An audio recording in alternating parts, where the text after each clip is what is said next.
Well, good morning. This morning we're going to do something very different for me. I'm not going to go into the Book of Acts today. Did I turn this on or did I not? I don't know. I'm on. So, okay. So, as I was kind of thinking about what to do for Easter, there's always this very obvious thing to talk about, the resurrection. And so, in my mind, I always think, well, I'm going to go and continue on to what we've been talking about, continue in the book of Acts or continue wherever we are.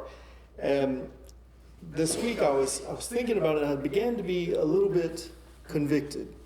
You see, the resurrection is the church. The resurrection is the heartbeat of the church. It's the lifeblood of the church. As you go through the book of Acts, what were they proclaiming? They were proclaiming the name of Jesus and the resurrection. I think, for me, I've been a part of church in some way or another for 20-something years. I became a Christian when I was 18 or 19. I always get it switched. I don't remember what I had for dinner last night, so if I can reach back that many years, we're doing good. But in all of that time, I've spent a lot of Sundays, a lot of Bible studies, a lot of times talking about the ethic, morality of what it means to be a Christian, what to do, what not to do. When I was in youth group, it was very, very, don't do these things, And there was a very specific list of things that you just didn't do, you stayed away from. And I get it. I understand there is a desire for us to keep a list of rules, not do the wrong thing, not mess up, not go the wrong direction. I get that. But when you read the book of Acts and you look at what was going on there at the very beginning of the church, the proclamation is the gospel, or it is the resurrection. Over and over and over again. That's what the power of the early church was the resurrection. Because what you're proclaiming, for us, it's become such almost like a cliche for the church. It's become something that we don't even really think too much about. But have you ever just stopped to consider the fact that Jesus died and then wasn't dead anymore? And now that may be a thing, because we're moving into a time in the church even, where that thought, that idea is becoming less and less of a given. There are many more people not outside of the church, but within the church. They said, I was reading statistics that 60% of people in the church in England, I don't know why it specifically talked about the one in England, but we'll just go with that. 60% do not believe in a bodily resurrection any longer. They go to church, they believe the gospel, but the bodily resurrection, it's just not there anymore. You have many people who, you have the idea of the mythologizing of what the gospel is, that it was just a story that was made up by people in order to kind of help people cope with issues or try to get through or figure out how to. I think now we hear more about this idea that it was a way to control people. There's a lot of different theories. We don't have time to go through all of the evidence this morning. However, you guys have access to the greatest library that exists in ever. The knowledge that you have the access to at any moment of any day, at any time is astounding. How much you can read. You could literally spend the rest of your days, whether you're 20 or 100, just reading, and you would never even scratch the surface of what is available out there to study now. There's so much information on this. And to get a better attestation of someone that existed from ancient times, you have to go to the Roman emperors. There is no one else that is better attested to than Jesus Christ as far as existing. Now, when you take it a step further and you get to the idea that who Jesus was and what he did, that's pretty well attested to as well. In the same way, there's nobody else from that era that would have been a itinerant preacher, a commoner, just a normal guy that we could prove existed in any way like Jesus. It just doesn't exist.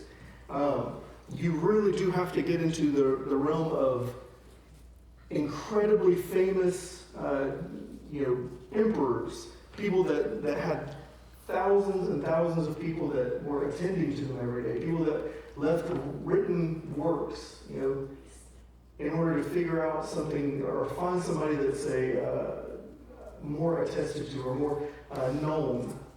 It's not there. So when you go through that, you say, okay, we know he was a real person. We can put the date into where he was born, when he was born, all of those different things. Then the fact that he died is another one of those things that even outside of the Bible, you get into people like Josephus, you get into ancient historians that were writing things down that didn't care necessarily about Jesus. They wrote about Jesus because this thing that happened was such a unique thing in world history. They wrote it down. And remember that at this time, you're not dealing with people who have access to information. Most of them were illiterate. You didn't have a lot of people that were writing things down. Paper was expensive. And it didn't really exist in the same way that we have it now.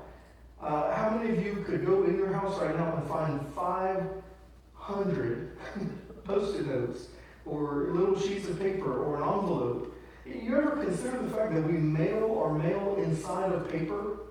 Paper used to be a really big deal to get. And then writing instruments. The fact that you have your choice. I don't have one. Oh, I do. Oh, this is a weird one. Let's see. Whitehurst Power Funeral Home. They just give these out for free. And it has a weird stylus on the back of it so I can play with my tablet as well.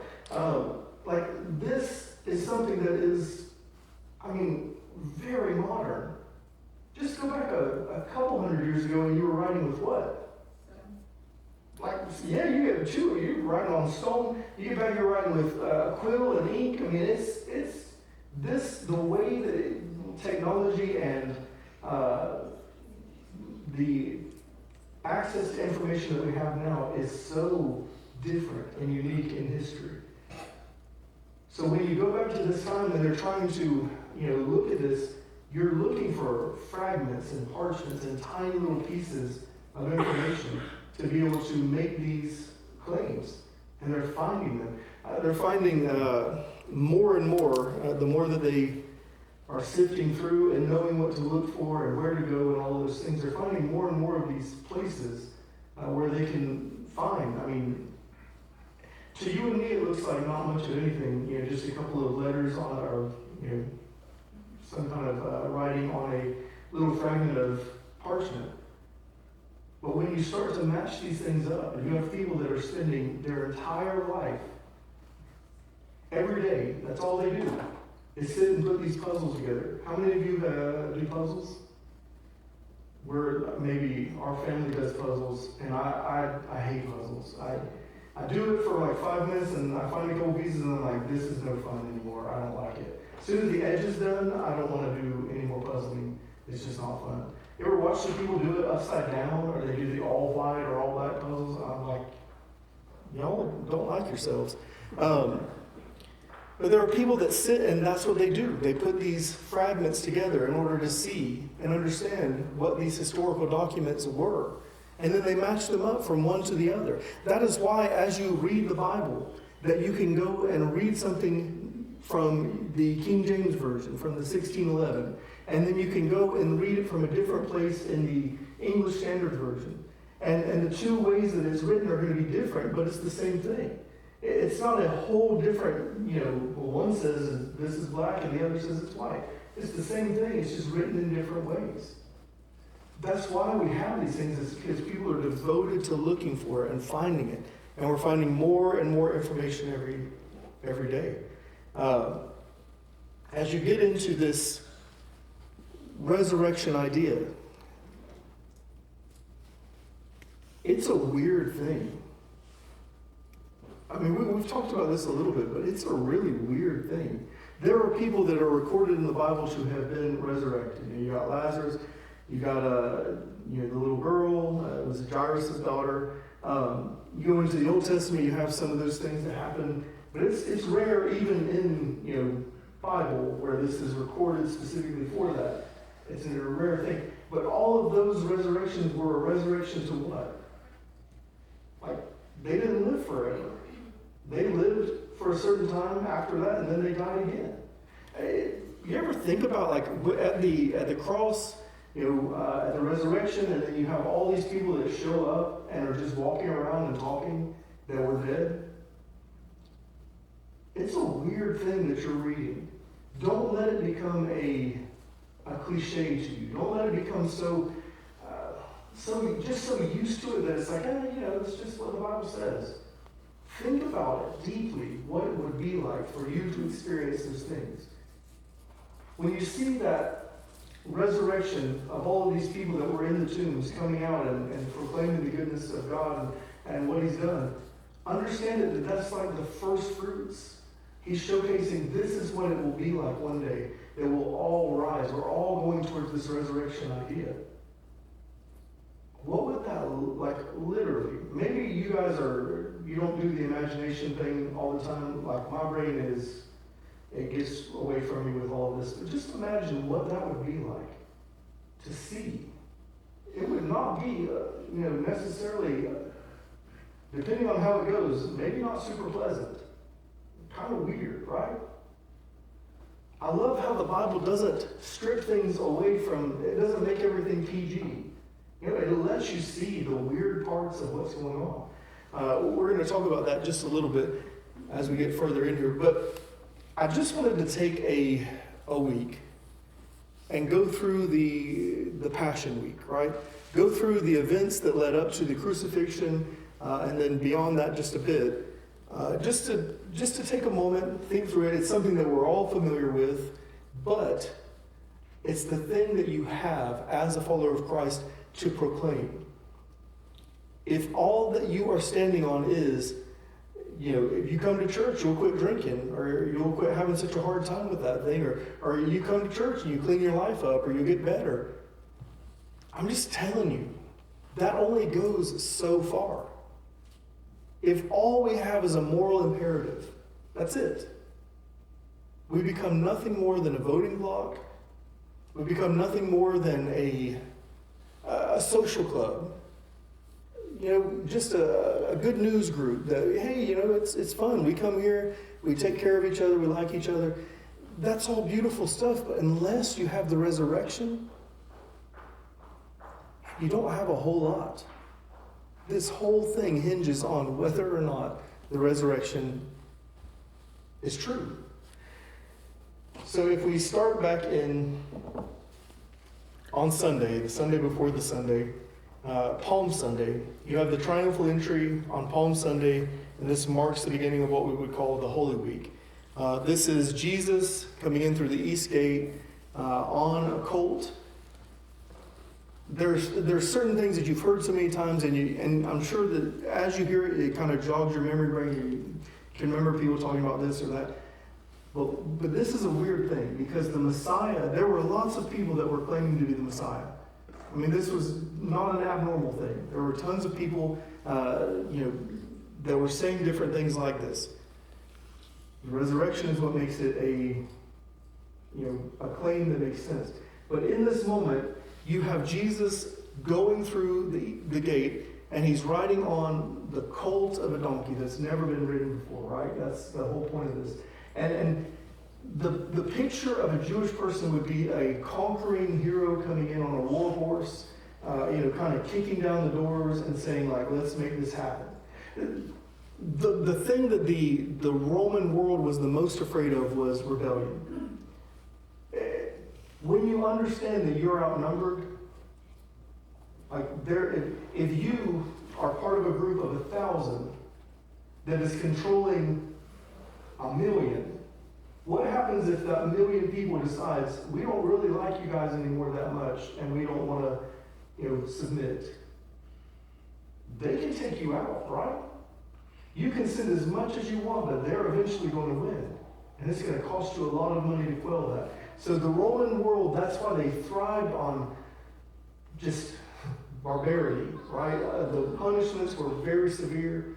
The way that they dealt with any kind of insurrection or any kind of rebellion was swift and deadly. So when you have this moment where Jesus is entering in, imagine how weird it would have been for all these people that are expecting this, conquering, like getting ready to rally the troops and take over, that he comes in on a donkey. And not even a donkey, but like a donkey's baby, like a little donkey. He's riding in side saddle, hanging out. They're laying down their coats and stuff and doing palm branches. It's the opposite of anything that you would have expected to happen. It's such a weird thought that you're seeing. And so he comes in, chapter 12 of John, verse 12, he says, the next day a large crowd had come to the feast. They heard that Jesus was coming to Jerusalem. So they took branches of palm trees and went out to meet him, crying, Hosanna, blessed is he who comes in the name of the Lord, even the King of Israel. So you see what they're proclaiming. They're expecting the king, right? The King of Israel. It says, and Jesus found a young donkey and sat on it, just as it is written, fear not, daughter of Zion, behold, your king is coming, sitting on a donkey's colt. His disciples did not understand these things at first, but when Jesus was glorified, then they remembered that these things had been written about him and had been done to him. The crowd that had been with him when he called Lazarus out of the tomb and raised him from the dead continued to bear witness. The reason why the crowd went to meet him was that they heard he had done this sign. So the Pharisees said to one another, you see that we are gaining nothing. Look, the world has gone after him. There's a couple of interesting things just to note as you're going through this, and we're going to have to go through it relatively quickly. But the reason that they're coming out is because they've seen these great signs. Jesus literally called Lazarus out of the grave. And he didn't do it like the day before. He didn't do it in a way where it was easily hoaxed or some, ruse. They're saying like, hey, you think you really want to... I don't think they even doubted that he could do it. I think they thought it was a bad idea because once he came out, it was going to be stinky. You catch that? They're like, are you sure about this? By now, it's not going to be a pretty picture. So when he's calling them out, he's demonstrating this power over death that he's fixing to exercise in a whole different way. But this is what they're out there for. They're seeing these miracles. They're seeing him do these things, and they want to see more of it. They have an expectation. They're trying to force something that is not what he's come to do. On Monday, you have the cleansing of the temple, how quickly it goes from Hosanna and palm branches and laying down your coat, and this is awesome, to he's in the temple flipping over the tables. And I think it's in Mark, if I remember correctly, where he takes time to weave together a whip. He's getting ready to go in there and do this, and he knows it's not a momentary lapse of couth. It's not something that just happened in the heat of the moment. He was thinking about it, and he decided to go do this. The reason that Jesus was so upset with what was going on in the temple, you have to understand why the temple existed. The temple existed to be a space for God and man to exist together. It was a holy place where you could go and you could be cleansed of your sins. And then as you left, you took that holiness of God with you out into the world. But it was a temporary thing. As you went out in the world, if you encountered somebody with an issue of blood, or you encountered somebody that had touched a pig, or you encountered somebody that had, a weird rash, with a hair that was white, go back to Deuteronomy and you get into all the weird things. But you encounter that, what happens? You become ritualistically impure again. You then have to do what? You got to go back to the temple and you got to have them tell you what it is that you do in order to get rid of this ritualistic impurity, so that you could then go back into the world as God's people, pure and holy and covered, right? So the point of the temple is that people would be able to come in and commune with God and take away the holiness of God into the world with them, regardless of how much money they had. And what had grown up around this was industry. You had people that were changing money. It was like Disney dollars, kind of, but way bigger. Because when you went to this temple, you had to exchange the money that you had. Whether you had, you got some dollars from some other place, or you got whatever it is that you had to exchange that for what the temple dollars were. Think about it that way. The temple coins, or however it worked.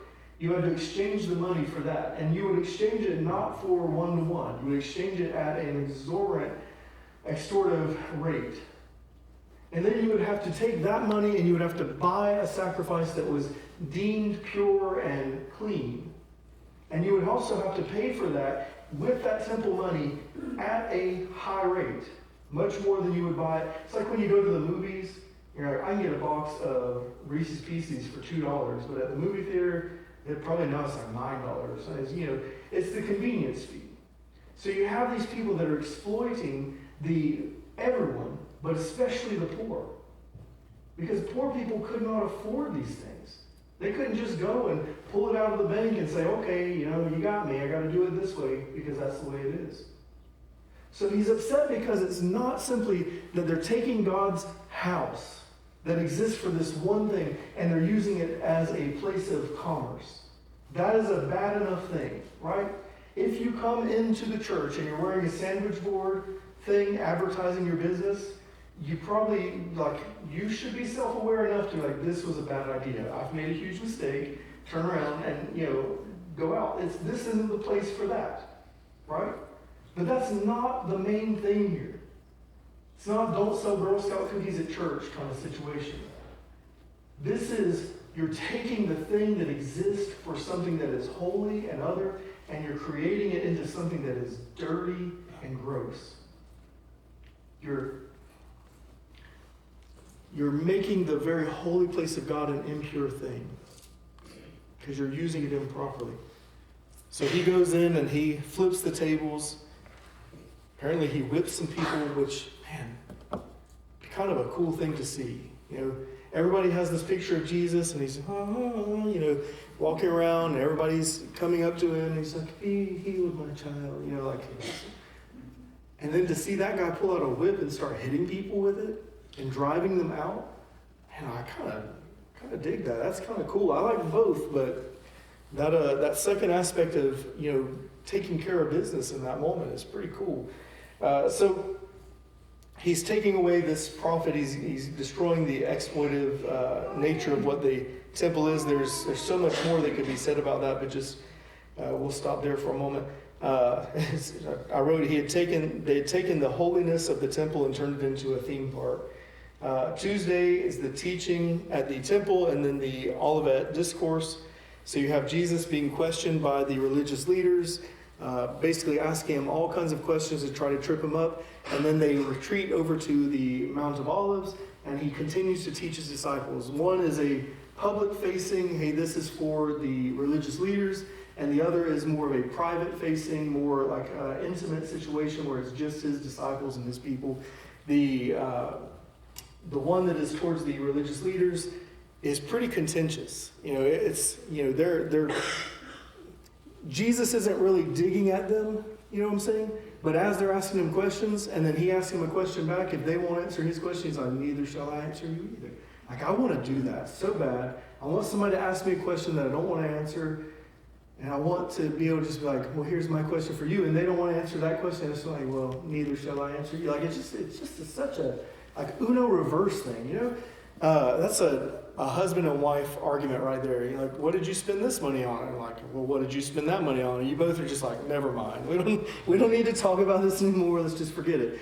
That's not a good example, but you know what I mean. But then the Mount of Olives is more of this picture of the end times, what's coming after all of this that's happening right now. You have this imperative within it that is specifically about staying awake, keeping watch, keeping your wicks trimmed. You have the idea of, the bridesmaids waiting for the bridegroom, and they have their oil in their lamps and they don't have enough. And so one group does, and they try to take it from the other ones. Hey, let us have some more of your oil. Like, no. So then they go and they find somebody late at night to go and sell them some more oil. And while they're gone, you have the bridegroom comes in and takes these bridesmaids into the celebration with him, and the others that don't have their oil are left out. It's such a simple thing, but it was culturally just, they would have understood it perfectly. Like, if you're going to go be in this role that you're claiming that you're going to be a part of, like, you better have what you need to do it, right? I once worked in a more of like a construction worker kind of role. I did fire and water restoration for actually my family's business for a little while. And the first time I went out, I was driving, I had a Volkswagen Passat. I pulled up to the construction site, and everybody else is in trucks with the racks on the back or big trailers and stuff. And I'm in my Passat, and I'm like, I don't know what I'm doing here or what to do here. And so I get in, they're like, hey, did you bring, where's your stuff? And I'm like, I thought y'all provided the tools. I didn't know what it was. And immediately it was like, you're an idiot.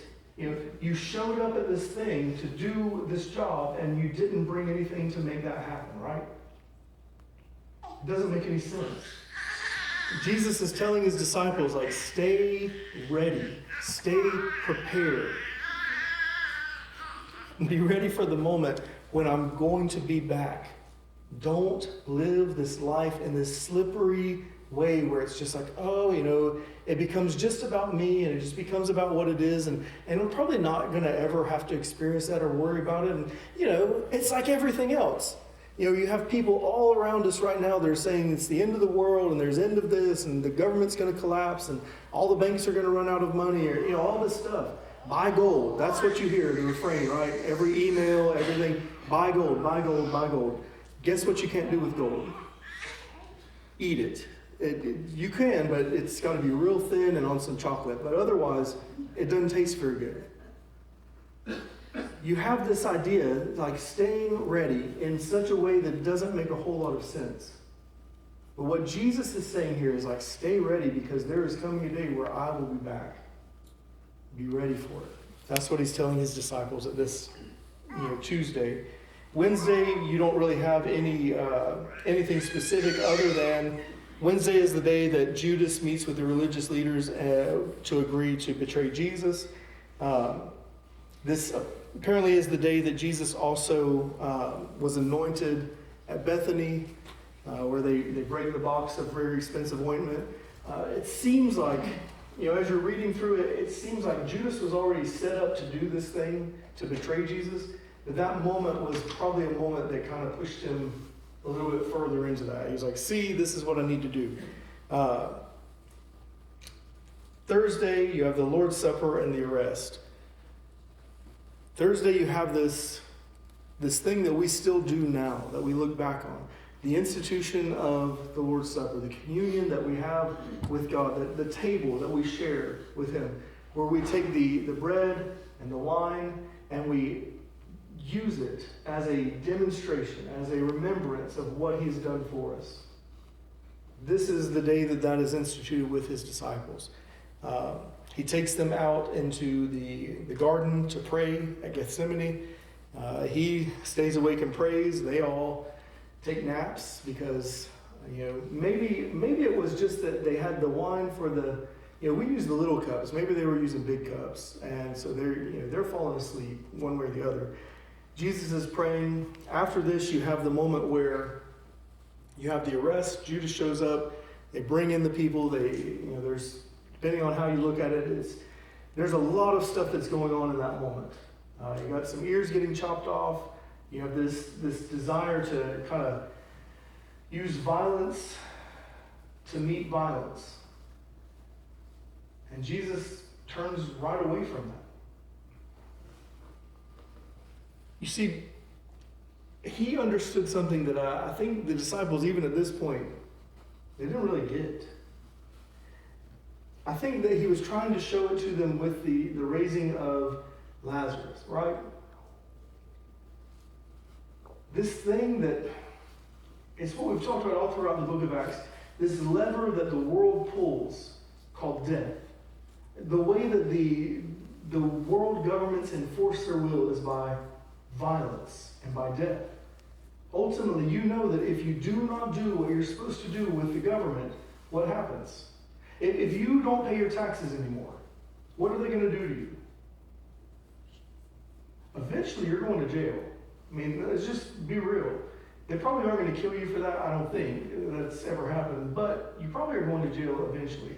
You're going to pay a lot of money before that, but, if you go and you rob a liquor store, it'd be a bad choice because they usually have guns there. But let's just say you're desperate, you go and do that. What are they going to do? They're going to arrest you. They're going to put you in jail. If you take it in the other direction, you start to do things like in England right now. If you are standing outside of the wrong place and you're praying in your mind silently, they will arrest you and take you to jail. This is part of what's going on in the world. You need to understand that the lever that this world uses is violence. And so when Jesus is tempted, when his disciples are tempted to use the same lever, meet violence with violence, he says immediately, that's not what happens here. That's not how we do this. Ultimately, what he's trying to teach them and showcase to us is that this violence that the world uses, that there's something that is greater. That as followers of Christ, that as his people, we are not subjected to that in the same way that the rest of the world is. That we have an understanding that violence, whether it ends up in jail or death, does not ultimately hold our fate. That there's something beyond this. And he's fixing to demonstrate it in front of everybody so they can ultimately get it in a better way, I think. Friday, we call Good Friday. The kids were asking me this week, I think they ask me every year, but the kids were asking me, why do we call it Good Friday? That doesn't make any sense. We should probably call it Bad Friday or, I don't know, something just different. We call it Good Friday because without Good Friday, you don't have Easter. You don't have resurrection. Jesus knew what he was doing in the midst of all of this. Jesus endures trials by the religious leaders and Pilate. He goes back and forth. The Jews did not have the authority to sentence someone to death. It's an interesting little tidbit to think through. So they used, politics is all about using, those power and levers that you have over people. The religious leaders are using political power over the Romans. The Romans are using political powers over them. They're both just using one another in this situation. But the Jews are trying to use the people that they claim to hate more than anybody. The occupying force that is literally killing the people that they exist to lead to a relationship with God and facilitate them into this holiness with God. And they're going to them and be like, hey, we don't like this guy, so we're willing to kind of, go with you if you'll just let us kill him. Or you'll kill him for us. That's even better. We don't have to do it. That's the situation. These people that are supposed to be the ones that are recognizing the Messiah and waiting on the Messiah and moving in the direction of what it is that God's kingdom is set up to be, they're using the same lever that the world uses. They're using violence to facilitate their end goals, to get what they want.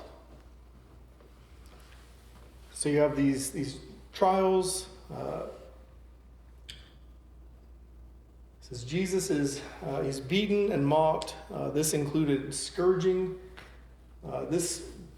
Just the scourging was enough usually, oftentimes, to kill somebody. I know you've all seen demonstrations of this, or you probably have, but the way that it was a Roman who was called a cat of nine tails, they called it something different, I forget the name of it, but they would put little pieces of bone and glass and rocks or whatever, and the person that they would get to do this was not thinking like, I hope this helps you obey better next time.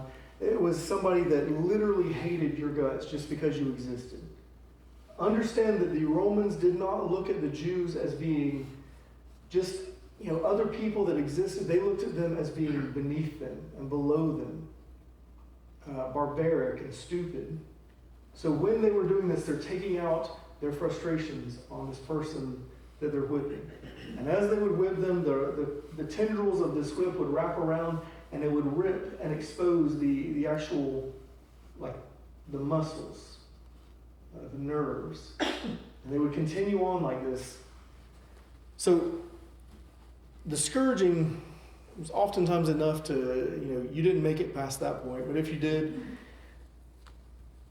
he was sentenced to crucifixion. Crucifixion was I like history. History is like the history of death, because everything that has ever happened in history is ultimately leads up to wars and fighting and people killing each other. It's a dark business.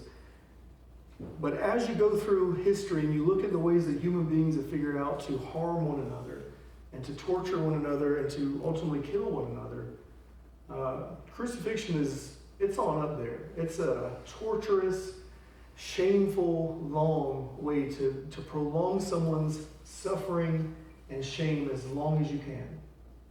When they put them up like this, it wasn't that they're putting them up just because that was a painful position. They were putting them up in front of everybody because they had also stripped them naked. They were revealing their shame to everyone that looked on them. This shame was not just on you as a person, it was on the entirety of your family, because you lived in an honor-shame society. So if you brought shame on yourself, you were bringing shame on your whole crew. We don't understand that as much, maybe in the smaller towns, but where I grew up, nobody cared. If you did something, it's like, oh, that's just him. But at this time, if you did something, like, it brought shame on your whole family line. I mean, it was bad. So they were using this in order to make this form of death even more painful, even more difficult. Because they were sadistic, yes, but also because they were using it to try to quell anybody that would think, like, hey, I should rebel. We should get some people together and we should get some knives and we should start, like a rebellion. That would be fun, right? Then you walk by somebody that's getting crucified and you're like, I don't want that to happen to me. That was the point of this. It was a giant billboard that said, you better stay in your lane. You better not defy us, because if you do, this is what's going to happen to you. This crucifixion was meant to, it wasn't just the pain of your open back that is against this cross. It wasn't just the pain of the nails that are in your hands and your feet. It wasn't just that, because they would do things in order so that you could have that and it would be painful, but there would also be something there to kind of help you along with it. Is that a cute way to say it? Because they wanted to prolong this. Ultimately, what crucifixion did, you would asphyxiate.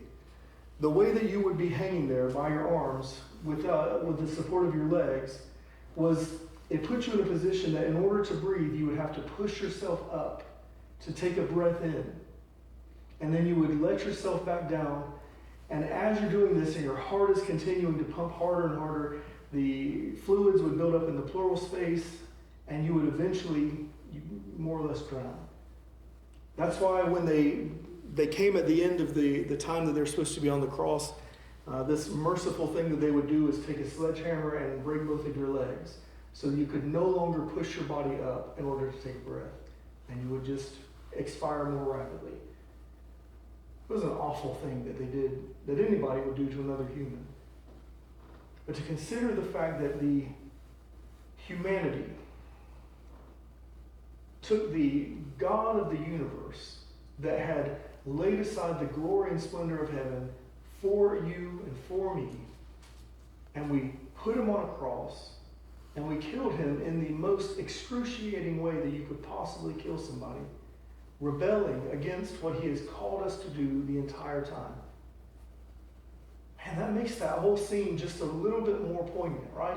It doesn't become just another person that's being killed, because there's so many people that are killed every day. This is just a normal thing. These are things that unfortunately are going on now.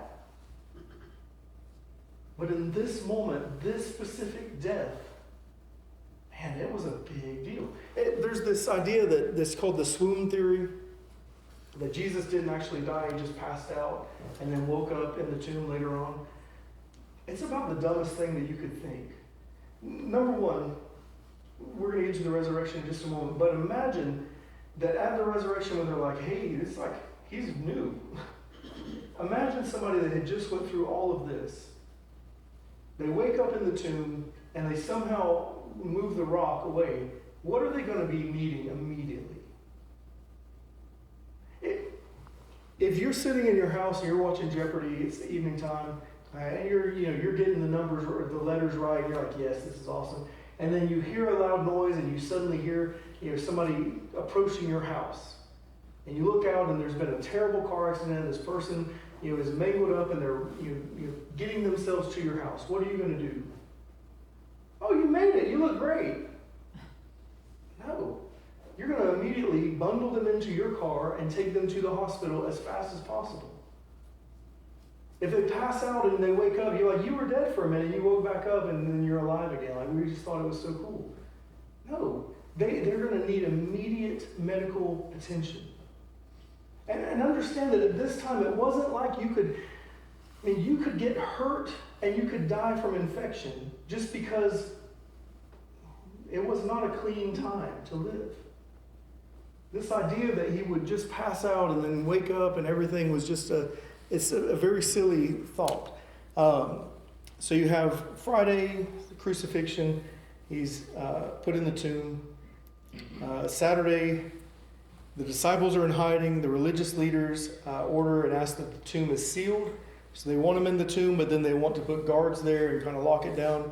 Matthew chapter 27, verses, we're running out of time, 57 through 66. You go through all of that. You get where they're asking, what they're asking for.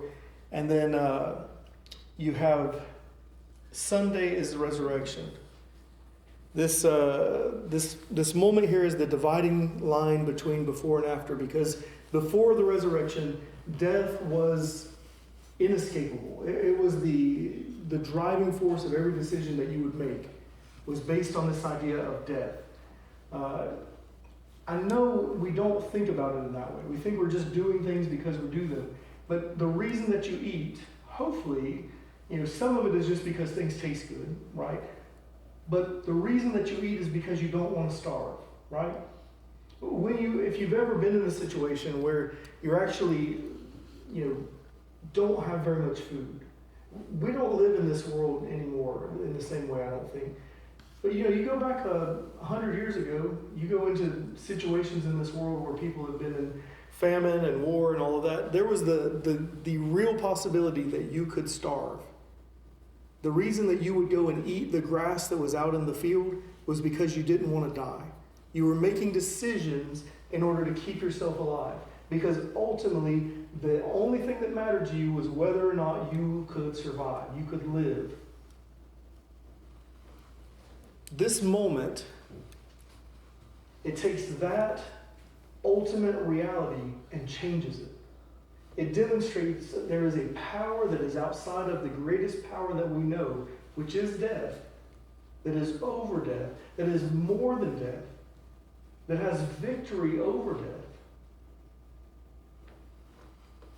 The resurrection, it doesn't simply give us hope that we can one day be in heaven and see our loved ones or have a mansion or gold streets and all that. Like, that's really cool. That's a great thought, awesome.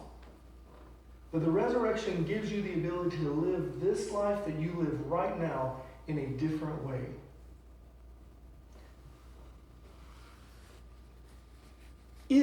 If I decided, if I felt like God was calling me and I said, hey guys, like I feel like God is calling me to go to North Korea. Like we're going to sneak our family in. I don't know how we're going to do that because we're white, so it's going to be real obvious, but we're going to figure it out and we're going to sneak in there and we're going to be missionaries in North Korea. What would you guys think? You'd be like, Austin is stupid, number one. Because what's going to happen? You're going to get killed. You're not going to survive very long.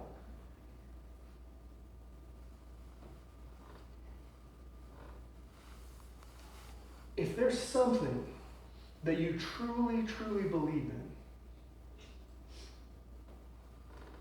the test of that thing is whether or not you're willing to lay down your life for it.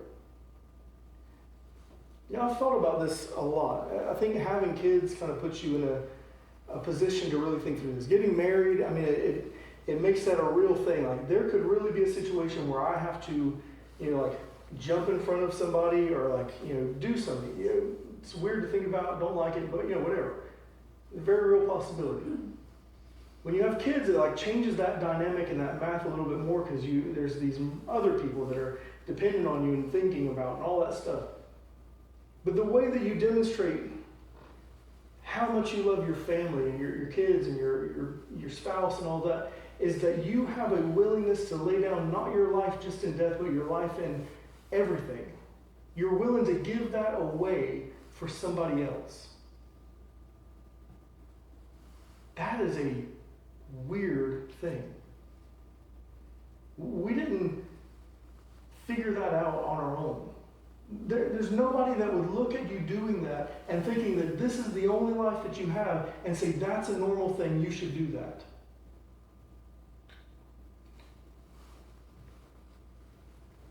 The resurrection doesn't just give us hope for the future in heaven, it gives us hope now. That what we do matters. That how we treat one another. That what we do with the gospel. That any suffering that we suffer here, that there's a point to it. That this isn't just, atoms floating in the ether. That there's more to this life than just this life. I don't talk about money very often because I don't really like to talk about money. I trust God to just take care of that. But the way that I demonstrate that I really care about something is that I take my wallet out and I put money into that thing. The way that I demonstrate all of these is that I'm willing to take the resources that I have, that I work for and that I hold on to, and I'm willing to have them taken from me and still have joy. How many of you like to be robbed? I'm not a fan of it. How many of you like when somebody borrows something and doesn't bring it back? Nobody?